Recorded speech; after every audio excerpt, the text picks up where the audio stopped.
So we've now hit the 50-day mark with this crazy run of Nrfis, and although yesterday, unfortunately, we did not hit one as there was only one run scored between the Dodgers and the Braves, and it occurred in the first inning, thanks Yamamoto for nothing, we are still 35-15 with our last 50 Nrfis here on the channel, and we look to cash yet another one today with our Friday, August 28th MLB Best Bets. And folks, before we get into the video, make sure to hit that subscribe button down below for more MLB Best Bets. According to YouTube's analytics, over half of you guys are not subscribed to the channel, so make sure to do so if you have not yet. Yesterday we hit 31,000 subscribers, so thank you guys for that. Let's try to hit 32,000 subscribers as soon as possible. So again, it just helps the channel a lot if you subscribe and like. Also on Greedo Plays this week, our week 0 predictions for the college football season. Of course, we're predicting every single FBS college football game in 2026, so go make sure to check that out. That'll be linked in the description down below, along with our UFC Shanghai predictions, Umar Nurmagomedov, Song Yadong in the main event tomorrow night from Shanghai, China. Or I guess technically tonight, late night.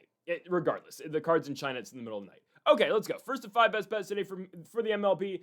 2 and 3 yesterday. We cashed 2 money lines with the Nationals early in the day. Liked the spot. Nationals found a way, and light work for Kansas City, by the way, in Toronto as well. Not taking the Royals today, but I think they're very playable against Tanner Bybee. I'm not going to pull the trigger on it, but don't get me wrong, I was very tempted to do so.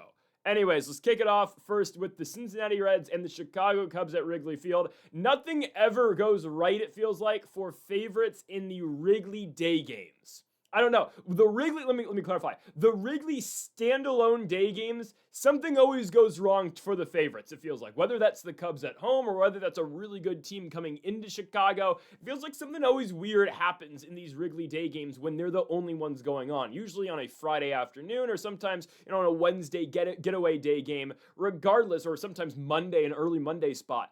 I like the Reds here. I'm going to take Cincinnati, and I'm not taking them to win, even though I will tell you, I'm tempted. I'm tempted at the price. Plus 165 for Cincinnati doesn't feel like bad value. It really doesn't. I'm looking at Rhett Lauder, and I understand, his ERA is not very good. Rhett Lauder, I've been watching Rhett Lauder specifically recently, and he's been pretty good. David Peterson's going for the Cubs, and, David Peterson's one of those guys. Randy Dobnak, Eduardo Rodriguez, guys who on paper don't appear, or at least, on paper they appear like they're pretty good. You look at their advanced metrics and you're thinking, okay, it's a matter of time before this guy gets blown up. And in the case of Erod, it just never has happened. And you know what? I don't think it's ever going to happen this year for Eduardo Rodriguez. I think he's going to continue to dominate this year for the Arizona Diamondbacks. Him and Brandon Pfaadt are really the only 2 reliable pitchers in that Arizona rotation. We'll get more on the Diamondbacks potentially later in the video. The Giants keep on winning games against us. But regardless, David Peterson gets the ball tonight for Chicago, or at least today for Chicago, while Rhett Lauder gets it for Cincinnati. I don't think Rhett Lauder has been as bad as the season-long stats indicate. 5.13 ERA, ERA of 4 in August. I'm okay with it. Reds have won now 5 out their last 6 with Rhett Lauder on the mound. Last outing for him, 6 innings of 4-run ball against the Arizona Diamondbacks. And the Reds are not a team that scores a lot of runs, but recently they have been scoring specifically for Lauder. They scored 11 in Arizona on Saturday night with Lauder on the mound. Of course, that was the game where JJ Bleday hit for the cycle, but Lauder pitches well there against the Cardinals. 7 innings, 4 runs, you'll take it. He was pretty good in a loss in Chicago against the White Sox. 5 1/3, 7 hits, 2 runs. Prior to that against the A's, 6 innings of 2-run ball. Pirates, 6 innings of 2-run ball as well. Cardinals, 5 innings of 2-run ball. He's been pretty solid, and I get it. The Cubs are one of the better teams in the sport. I do like this team quite a bit in the National League. I think, them versus Milwaukee potentially in the NLDS is going to be absolutely massive. Now, I still believe both of those teams ultimately lose to the Los Angeles Dodgers, even though, don't get me wrong, I hope the Dodgers lose in the playoffs, but they just, got swept in Atlanta. I still can't with a straight face tell you I believe the Dodgers are going to lose in the postseason. I hope it happens. I really hope it does. And I know, Dodgers fans are dooming right now. Oh, we suck. We're going to get swept in the NLDS. I would love to see it. I just don't think it's going to happen. I still think they're winning the World Series, unfortunately. I will not be buying the dip on the Dodgers. I won't be taking the Dodgers to win the World Series on a future. I'm not doing that. I can't cheer for the Dodgers for the rest of the year, but I still think they're going to do it. I hope they don't. I hope Milwaukee or Chicago gets them this year, or the Yankees or the Rays. I hope somebody gets the Dodgers, but I still think it's an uphill climb for every other team in the sport.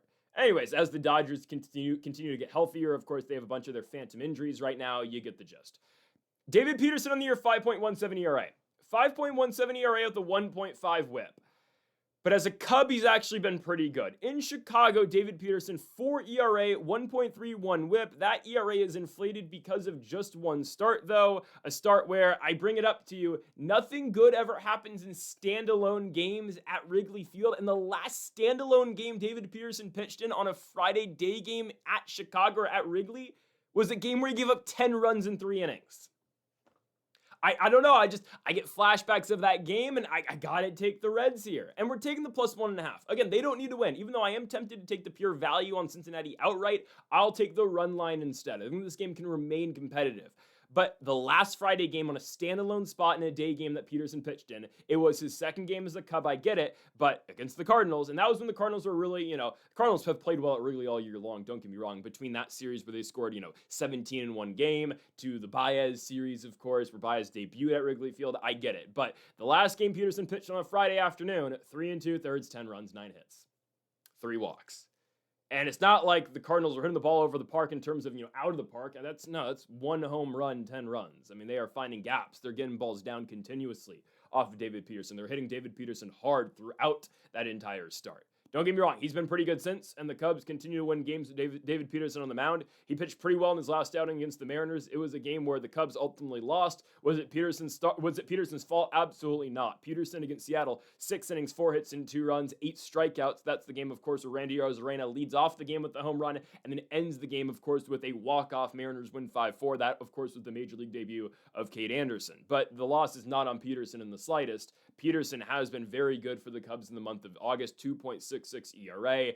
There's a couple things beyond just, the Friday afternoon spot for Peterson. You look at Rhett Lauder, I think his numbers, aren't really telling the entire story. I get it, Rhett Lauder has been very pitch to contact, but he limits hard contact for the most part. Other than that one, he's going to give up 1 home run in every start. PCA might take him yard to start the game, That might happen in the bottom of the first, but I think Lauder is able to bounce back from that, There will be a moment in this game, most likely, where the Cubs take Rhett Lauder yard. But it's all about limiting the damage after that. Or, before that too, but ultimately after it's probably more important. Also, let's look at David Peterson's 2 games this year against the Cincinnati Reds. He's already faced off against Cincinnati twice. He was a Metropolitan in both those games. So I will put that out there, right?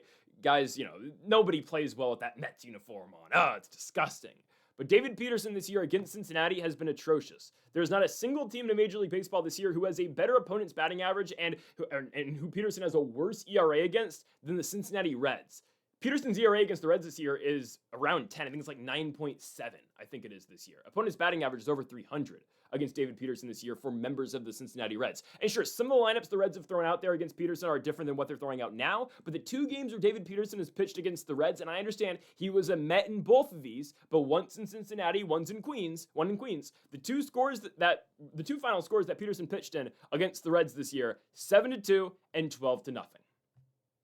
Sure, the second game Peterson came in as a relief pitcher. Myers got the start for the Reds, and it does help, for the Mets. And I will tell you, it does help that both these games contested by the Mets and the Reds were started by Chase Burns, so expectedly the Reds win both those games, but I don't know, Chase Burns threw a yes hitter in San Francisco last week, so go figure. Peterson has not pitched particularly well, though, against Cincinnati. The start that he made was obviously against Burns. That was in Queens. Peterson goes 5 innings, 11 hits, and 6 runs. The Reds jump all over him early. Eugenio Suarez hits a double to start the game. And by the way, Eugenio Suarez and it was TJ Friedl, right? Friedel's the other one who got cut? Yeah, so, they were placed on waivers. Suarez and Friedl both placed on waivers. No team in the majors wanted to take the contracts of both Suarez and Friedl. They are rejoining the Cincinnati Reds. So that was the Reds' way of trying to get off their contracts for the rest of the year. Suarez owed about $3 million. Friedl, I believe, around $2 million. No one wanted to bite. I thought the Mariners would consider it at least, but I guess, they just don't want to pay the money to Suarez, and I get it. He has not been very good this year. I thought the Seattle, though, would think about it because of what Suarez has done in the past up in the Pacific Northwest. Regardless, Suarez and Friedl are back with the Reds.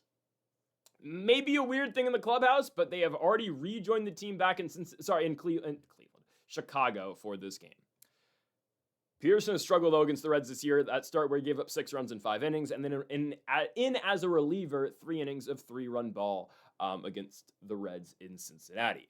I know he hasn't faced him as a Cub just yet, but this is a very familiar opponent if you are Cincinnati here. Now he's in your division, and I think Rhett Lauder has been a little bit underrated recently, and the Cubs aren't playing their best baseball right now, coming off of losing a series in Arizona. Of course, the demoralizing loss that was the Ryan Waldschmidt walk-off homer. And then, of course, the game after, they get shut out by Eduardo Rodriguez. This is a team that did not play particularly well in Seattle. Yes, they won the final game via a blowout 19-2, but they get walked off in the other two games, one in extra innings, one with the Rosarena walk-off shot. They haven't been playing their best baseball. I understand the Cubs have been significantly better this year at Wrigley, but I'm going to go here with the Cincinnati Reds to cover +1.5. They don't even need to win. They might do it, and again, I'm tempted to take the money line, but I'm going to go Cincinnati +1.5 to kick off the day. Nothing ever goes well for favorites in Wrigley Day games. I'm going Reds on the road +1.5. On now to our second best bet of the video, we go to the biggest game of the day, of course. You saw it in the thumbnail. It's a major one. Tarik Skubal returns to Comerica Park. Now, there is a lot going around about Tarik Skubal's future or lack thereof in Los Angeles, as it keeps on being reported that the quote that's being used is that the Dodgers are using Tarik Skubal like a rental car. They are going to use his arm as much as possible for the rest of the season. They are going all out with Skubal, of course, to try to win a World Series this year with him, and it feels like it's unlikely he's going to return to Los Angeles. I just put this out there. Where will he go? I mean, okay, so maybe, I guess it's, the thing with the Dodgers is, right, if they want a player, they're going to be able to go out and get him. It just appears like the Dodgers don't want to pay that much money to Skubal. Okay, who actually goes out and gets Tarik Skubal? I have my theory that the Dodgers have their sights set on Skeens in a couple seasons, so that's probably why they don't want to commit a bunch of money to Skubal. And I don't think Skubal is willing to take a 3-year deal like the Dodgers gave to like a Kyle Tucker. So Skubal is going to go get a big bag over 10 seasons. He's 29. He can probably get a 9-year deal, I think. Maybe some team will offer him 10. A desperate team will offer Skubal 10 years. Detroit may offer Skubal 10 years. We'll see. I don't know where he's going to land. Detroit, sure, could be a potential. Skubal talked about that immediately after he left Detroit. He could end up just on the Dodgers. That could always happen. But it feels like the Dodgers aren't that interested in him. They have an abundance of pitchers, and I do believe, yes, they have their sights set on Skeens in a couple years. And let's just be honest, they're going to wind up with Skeens if they want Skeens. Once Skeens eventually hits free agency, I think they're going to get him. It seems like, at least for the time being, the Dodgers sold the Tigers a lemon at the trade deadline. Zaire Hope has continued to struggle as a Detroit Tiger minor leaguer. Now, I still think he can be a very good player, but he has struggled big time this year in Erie AA. Since being traded, Zaire Hope went from batting .300 in AA for the Dodgers to 170 now with the Erie Seawolves. He's got a .614 OPS. He's hit 3 home runs. This is still the number 28 prospect in the sport. He's going to get bumped all the way down to, I don't know, maybe the 80s after the end of the season. He's been that bad this year, or at least this part of the year, with the Erie Seawolves and with the Detroit Tigers farm system. Anyways, we'll see what happens with Skubal. There is always a possibility he just ends up back in Los Angeles. I could see Toronto shelling out a lot of money. There's going to be a lot of teams that are going to pay a lot for Skubal. The Yankees would definitely offer on Skubal. Any real contender is going to throw their name in the hat. We shall see what happens. If I'm the San Francisco Giants, I just pitch it. You want to pitch in the most, pitcher-friendly park in all of the sport? Come to San Francisco. We don't know what we have in the future, but we have Bryce Eldridge. So there's that. We as the Giants, I've not talked, of course, very, very much dislike the Giants. Regardless, Tarik Skubal, you can pull a reverse Blake Snell. Maybe go to San Diego too. Who knows? I could see San Diego actually. That would make sense. We'll see. I think Skubal is going under strikeouts today. I think he's going under. The line tonight, under 8.5 at -135. I think we're getting the under. I know he struck out 11 Pirates batters in his last outing. He went 7 innings at home, 5 hits, 3 runs, 11 Ks. His other 3 outings as a Dodger so far, he's gone under 8.5 strikeouts. 6 in his debut against the Cubs, 6 against Kansas City, 7 against Milwaukee. And this is a big game. Of course, this is going to be an emotional game of sorts, right? This is going to be a game where both teams are going to obviously try to desperately win. I think the Tigers will be a lot more amped up for this one than the Dodgers. Of course, Tarik Skubal specifically should be pretty amped up for this one, but we'll see how this game goes. We'll see if I don't think there's going to be any bad blood, of course, because, the Tigers literally traded Skubal. This is not a case of, all right, they waited until the offseason. They believe they can get Skubal back. And then at the last second, Tarik Skubal, he's declined to come back to Detroit. He took an offer from the Dodgers. No, that's not how that worked, right? The Tigers willingly sent him to Los Angeles when they could have, when they fielded off from some teams that were potentially even better than Los Angeles's offer, but they decided still though, no, we want Scooball to be a Dodger, we want to ruin the sport, whatever. And I'm telling you, right, everyone's down the Dodgers right now, and I hate them too, trust me. You're still going to get into a postseason series with this team, and you're going to have to see probably Yoshinobu Yamamoto in Game 1. You're going to see Tarik Skubal in Game 2, potentially Shohei Ohtani in Game 3, Blake Snell in Game 3, potentially Shohei in Game 4, and Tyler Glasnow in Game 5. I don't know how you beat this team. I understand they've looked like hot ass, but Paz is going to come back. Dalton Rushing is going to come back. You eliminate, I know Hunter Fiducia has been okay, but Dalton Rushing is significantly better than him. Alec Thomas will be out of the lineup. Here comes Andy Paz back in. They're difficult to beat when they're at full strength. And then their bullpen, we'll see what happens, right? I don't know. Oh, is Edwin Diaz going to come back? Who knows? But then, Roki Sasaki's your closer now. I don't know. I think Scooball's going under. I think he's going under. I think Detroit actually might play. I think they might hit pretty well against Scooball today. I don't know. I just get a feeling. Scooball hasn't been overwhelming as a Dodger. He's still been good, don't get me wrong. And this is the thing, right? There are some pitchers that are just held to a different standard, right? And that's what we've seen a lot this season out of Paul Skeens. I don't want to make this incredibly about Paul Skeens, but Skeens has been, not at the level we've expected so far in his major league career. But now that the guy's got a 3.7 ERA, he's all of a sudden washed with the 1.1 WHIP. He's still an all-star pitcher. His velo is back in his last start too in San Diego, and he's still one of the best pitchers in the sport. But there are some pitchers that are just held to a different standard, and that's what Skeens has, that's what Tarik Skubal has. So when we look at Skeens with a 3.7 ERA, we say, what the hell's wrong with him? We look at Tarik Skubal as a Dodger, he's got a 3.4 ERA with Los Angeles. Again, we say, what the hell's wrong with this guy? He's still pretty good, do not get me wrong. I just think the Tigers are able to chase him out of here pretty early in this game. I know the Tigers have been absolutely pathetic at the plate recently, as they have completely worked their way out of the postseason. They're not striking out that much, though. They're not. I mean, their last game, Freddie Peralta pitched a really good 6 innings against that team. 2 base runners gone on in Peralta's 6 innings of work. Peralta only struck out 4 Tigers batters. Like, they're losing games, but they're not striking out all that much. Game prior against Tampa, Tigers win at 4-1. Of course, Tampa needs to get 24 outs in that game. They're on the road. 7 of those outs are strikeouts. But that's through 8 innings of work.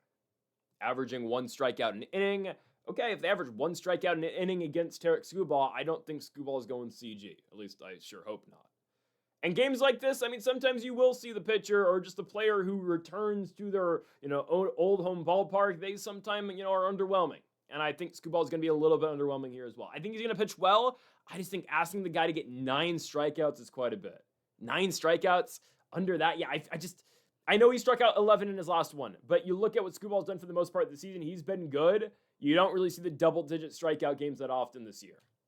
I know he doesn't specifically need double digits here. 9 would get it done, but I mean, I think we're okay. Skubal's gone over 9.5 once in his last 5 and only once so far as a Dodger. So I feel pretty good about the under here. I cannot say anything currently positive about this Tigers lineup. They're not good.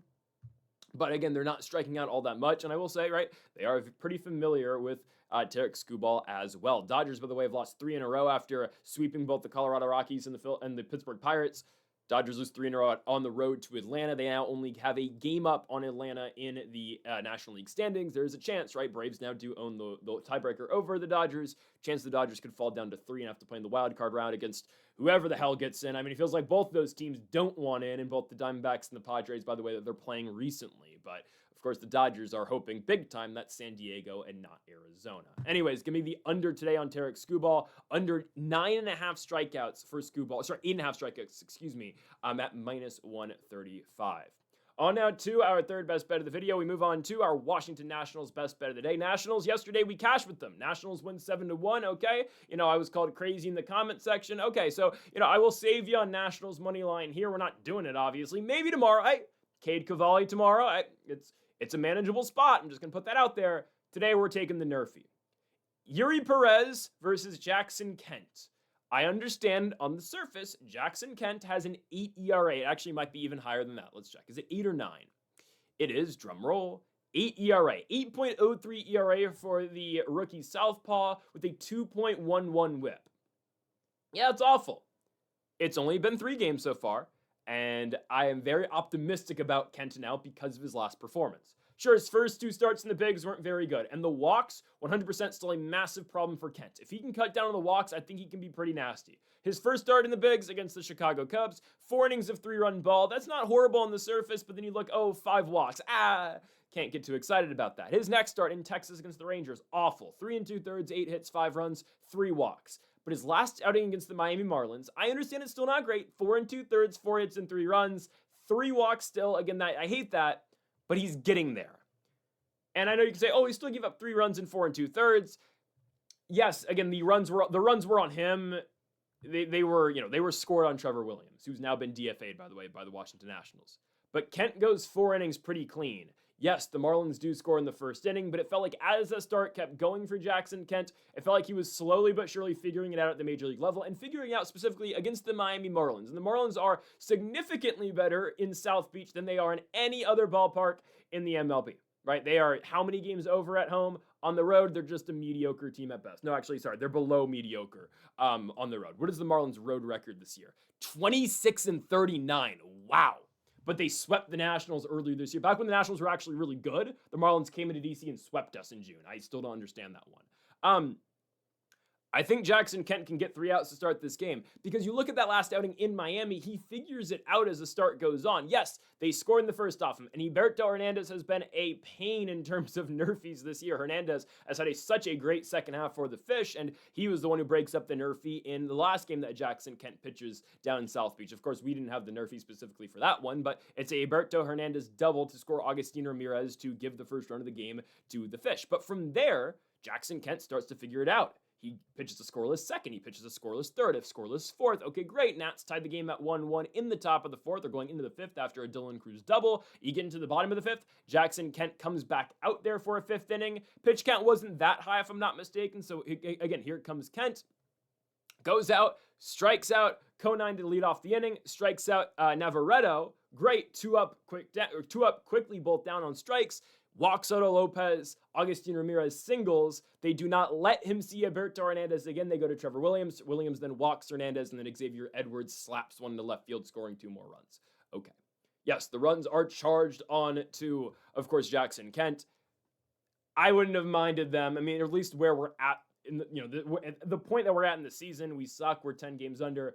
I wouldn't have minded them letting Kent, go a little bit deeper in that game. Let him try to get Hernandez one more time, right? The second time out against Hernandez, it was that incredible play, I will say, by Jacob Young off the wall, so maybe it was the smart decision. But I will say, Jackson Kent was out away from getting out of that game. Was a pitch away from getting out of that game, going 5 innings of 1-run ball and 4 scoreless innings in a row up until the point of his exit in that game.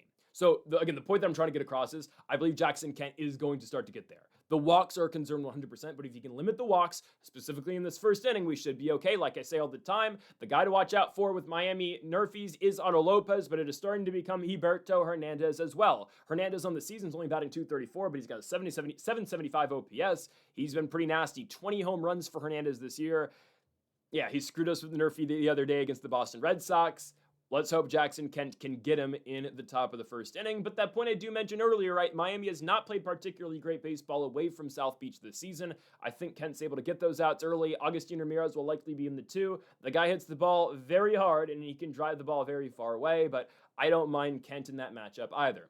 On the flip side, Yuri, the Nationals commentators say Yuri Perez versus the Washington Nationals 1-3, 1-4, 1-5. Okay, Nats win yesterday 7-1. Gabriel Hughes, the righty, going for Colorado. Nats probably throw out that same exact lineup today against Yuri Perez. CJ Abrams in the leadoff spot. Abrams went 1 for 4 yesterday. His one hit was kind of a single that kind of just blooped down, but whatever, we'll take it. Dylan Cruz is playing some good baseball, guys. Cruz goes 2 for 5. He was a step away from going 3 for 5. Almost beat out an infield single that drove in a run.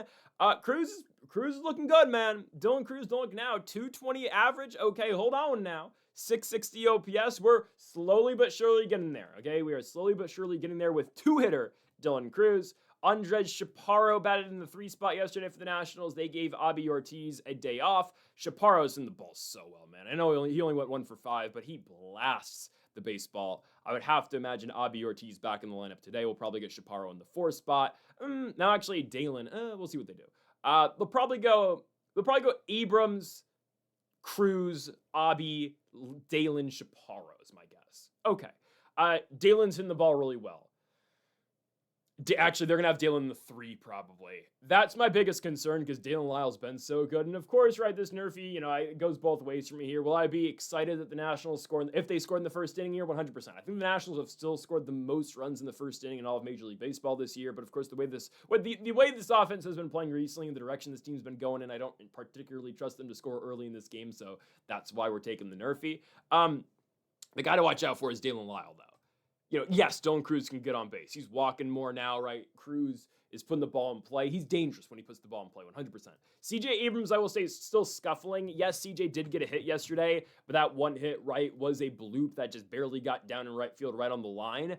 It should have been a pop out. Well, it was a pop out, but it just, it popped down, I guess. That was kind of cringe, but you get my point there. I like CJ. I hope we don't trade him in the offseason. It feels like the writing's on the wall with that one. I will say, CJ post being moved to second base or supposedly being moved to second base has not been that great.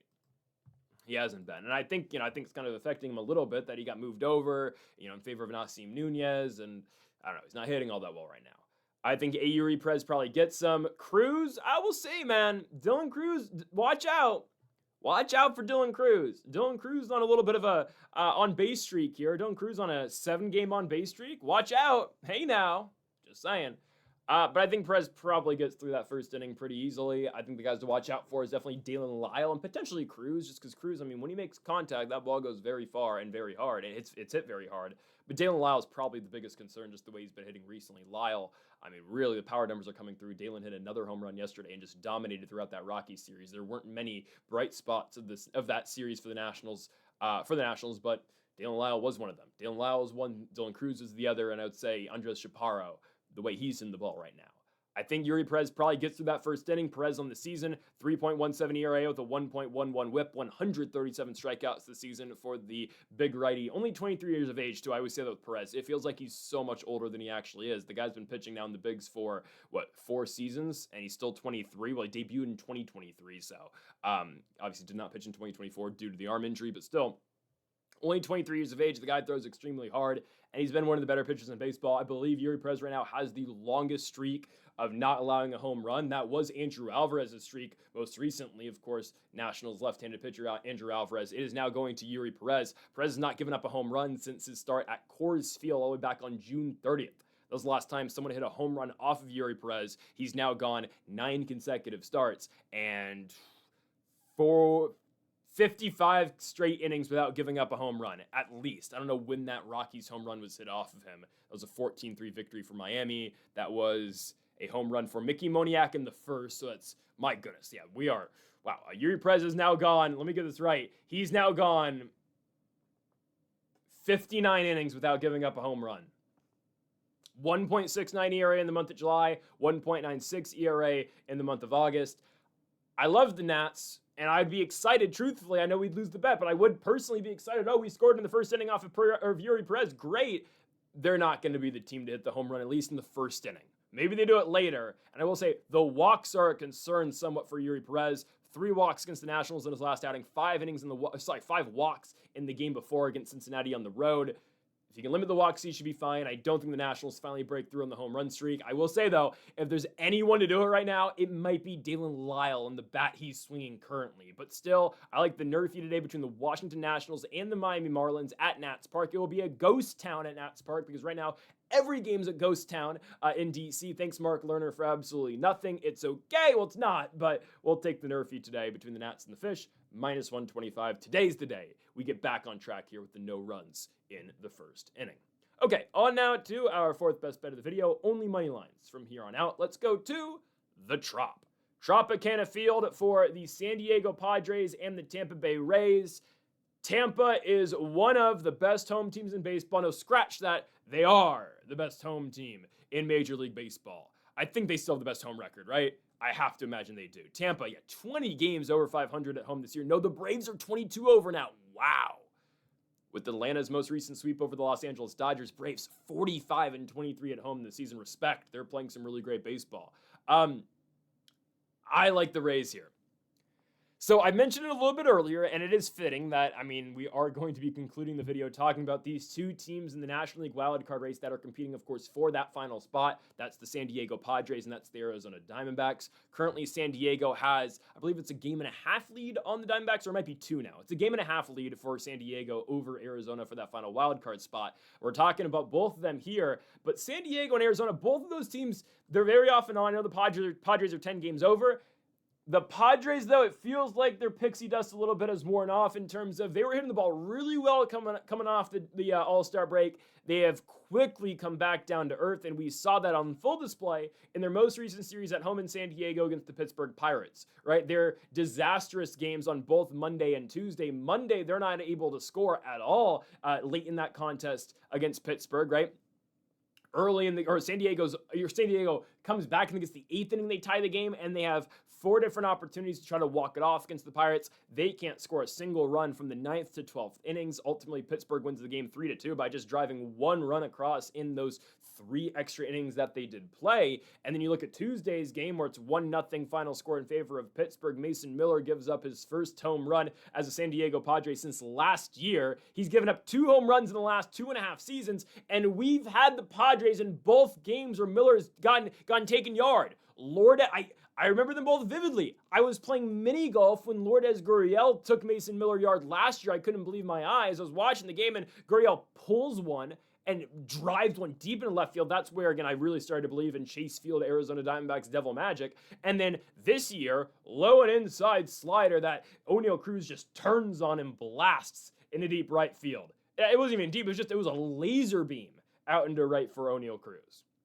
Mason Miller gives up a run in the top of the 9th. Padres, of course, lose 1-0 to those Pittsburgh Pirates. They do come back on Wednesday and win 3-0. Very uneventful game, but that's like every San Diego Padres game, it feels like, at least when they're rolling the way that they are right now. I understand their bullpen should be back here, but I will tell you, pen's still a little bit backed up. Mason Miller and Adrian Morejon have had days off now, but Morejon had gone multiple innings on Monday and then pitched again on Tuesday. Miller had pitched in 3 out of 4 going into Tuesday's game as well. Sure, they got Wednesday off. They had the off day yesterday and Thursday. Now we're back here on Friday, but I will tell you, Padres bullpen still not 100%. It would not surprise me if San Diego still sits down both Morejon and Miller today, just because, they've got so many games in a row coming up. They've got 13-ish games in a row starting today.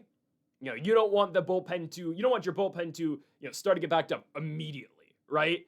You got 2 more in Tampa, then you go to Cincinnati right after. Oh, sorry, they have a day off in between the Reds and the Yankees, but still, you've got 6 straight, days of games between both Tampa and Cincinnati right now.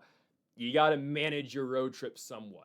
So I do think there are some tough parts of this trip for San Diego, and specifically for this game, I do think it is difficult for them as well. Shane McClanahan gets the ball for the Tampa Bay Rays. I looked at Shane McClanahan's underlying numbers in the advanced metrics. They're actually not the greatest, but I can't say the same about Casey. I can say the same about Casey Mize. His advanced metrics aren't that great either. McClanahan on the season 3.1 ERA. It's been a phenomenal year for him, right? After just not being able to pitch in 2024 and 2025 due to injury, McClanahan comes back in 2026, and so far it's the best year he's had since 2022. McClanahan, 3.1 ERA with a 1.12 whip. He's 1 strikeout, currently shy of 100. He's almost certainly going to get that here in this game. Not like 100 strikeouts is some, massive accomplishment, but still.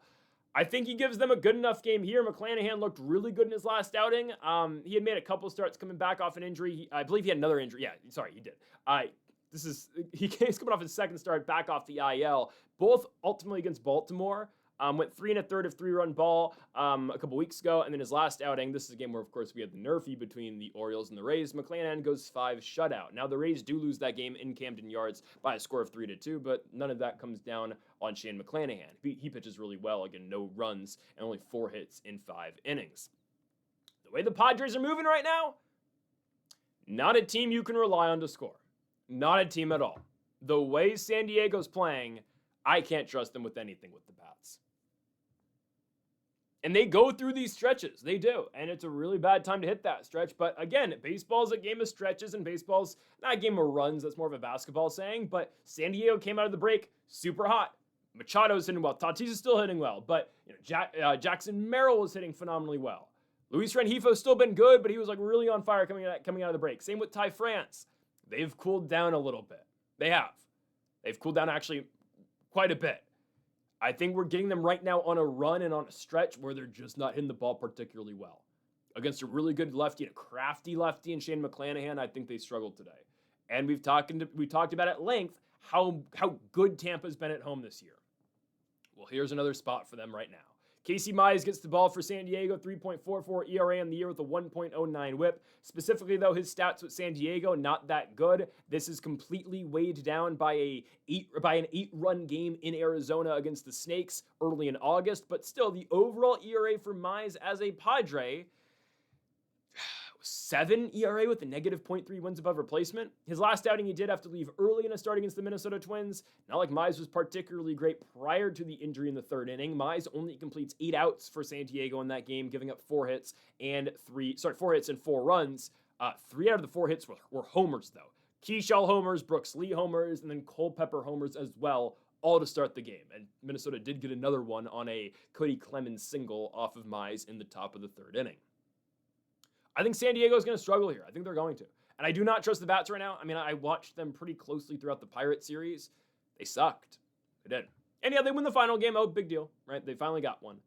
I don't trust them here in Tampa. I don't trust them against the best team in the American League currently and the best home team by far in the American League as well. The Atlanta Braves right now statistically are the only team in baseball who has a better home record than Tampa right now. I'm taking the Rays. I'm taking Tampa. What they have at the top of the lineup is really great. We know that. Junior Caminero, elite bat. They beat Detroit 3-0 the other day. Not much happened, but they've got guys who can hurt you.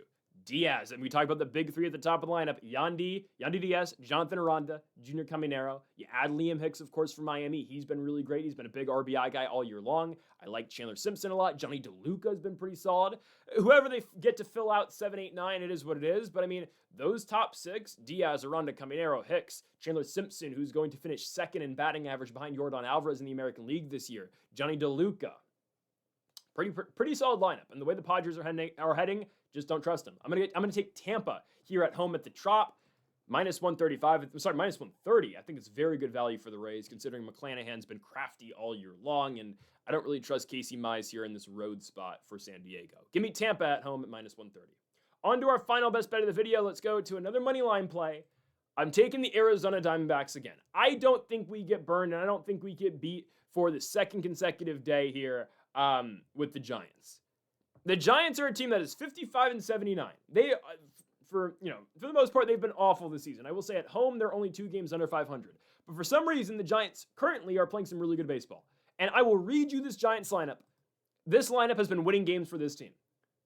They've gone to basically a AAA lineup. It's the Sacramento River Cats that are basically playing right now for the San Francisco Giants. This is the team that has won them games recently since a brutal road trip, let's say, in Boston last weekend.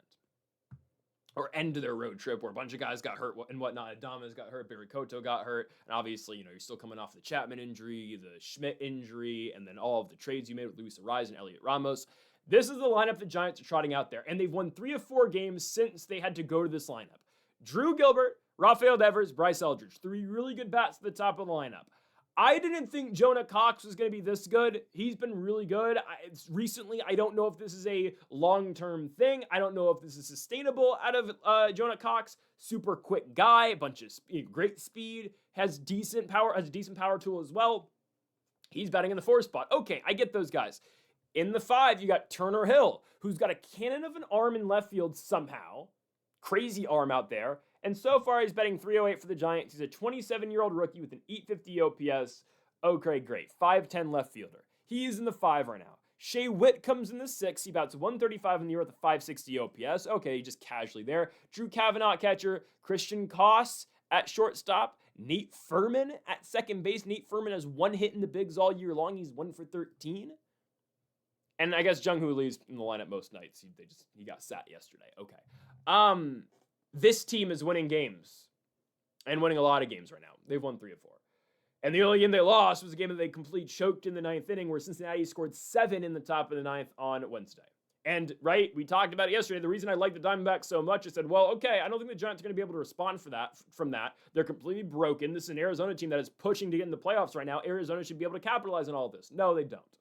I will say, Ketel Marte update. I guess he's he's gonna rejoin the Diamondbacks. I guess he's coming back. Ketel Marte, right? He appeared in the Arizona League, right? He appeared in something, but he appeared in rookie ball. There, he appeared in rookie ball for the D-backs. I guess he's going to come back in a little bit. He's rehabbing apparently now. I thought we were going to have, like a Brandon Ayuk situation of sorts. No, Ketel, I thought he was going to kind of force his way out of the desert. Nope. He's coming back to Arizona. All right. Sure, I guess. So I assume they're going to get Marte back in about a week. They need that, though. I know potential clubhouse distraction 100%. Torey Lovello said some things where he felt, like he was betrayed almost by Ketel Marte. He didn't expect, what Ketel Marte's done. They're going to have to put up with them, though. I mean, if they want to make the playoffs, yes, they do need Ketel Marte in the lineup. So anyways, Arizona loses to that lineup yesterday, though. The lineup we just showcased from the Giants, yes, again, Drew Gilbert leads off the game with a home run. Deepest part of the park, deep right center, Oracle Park. He pimps the hell out of a home run. It gets out right off the bat early in the game. Giants don't score again to the bottom of the fifth. Devers, of course, is a problem. Bryce Elder is a problem. I guess Jonah Cox I could now consider a problem as well. I still do not care about the rest of the lineup. Jung-Hoo Lee, of course. Jung-Hoo Lee. But, man, even when you have those five guys, that's great. 6 through 9 is some of the worst baseball you're going to see played. Unless Turner Hill continues to produce for the Giants.